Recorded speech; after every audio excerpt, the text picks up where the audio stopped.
সত্যি বলছি বন্ধুরা, এবার থেকে কিন্তু আর সত্যি আর ভিডিও করব না। না করছো তোমরা লাইক, না করছো কমেন্টস, না করছো শেয়ার, কিছুই করছো না। ভিডিওটা সবাই স্কিপ করে করে এড়িয়ে যাচ্ছ। এই যে শীতকালের মধ্যে কষ্ট করে ভিডিও করছি, তোমরা তো এর কিছুই তো না করছো, তোমরা লাইক কিছুই করছো না, ভালো লাগছে না বন্ধুরা একদম। ঝটপট করে তোমরা যে যেখান থেকে দেখতে পাচ্ছ একটু লাইক কমেন্টস করে দাও তো দেখি। দেখো এখানে আমি গুড়ের রসগোল্লা করব, তাই জন্য ছানাটাকে খুব ভালো করে কচলে কচলে কচলে কচলে একেবারে গায়ের জোর দিয়ে কচলাম। এর মধ্যে আমি একটুখানি গুঁড়ো দুধ ব্যবহার করেছি। গুঁড়ো দুধ যে ব্যবহার করেছি এটা কিন্তু এই সিক্রেট রেসিপি, কিন্তু কেউ তোমাদের বলবে না। তারপরে এরকম গোল গোল করে শেপ করে নিয়েছি।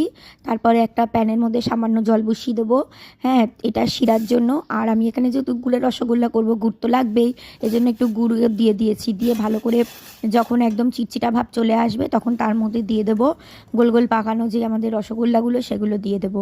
কিছুক্ষণ ফুটিয়ে ফাটিয়ে তারপরে এটাকে রেখে দেবো একদম বেশ কয়েক ঘন্টা রেখে দেবো।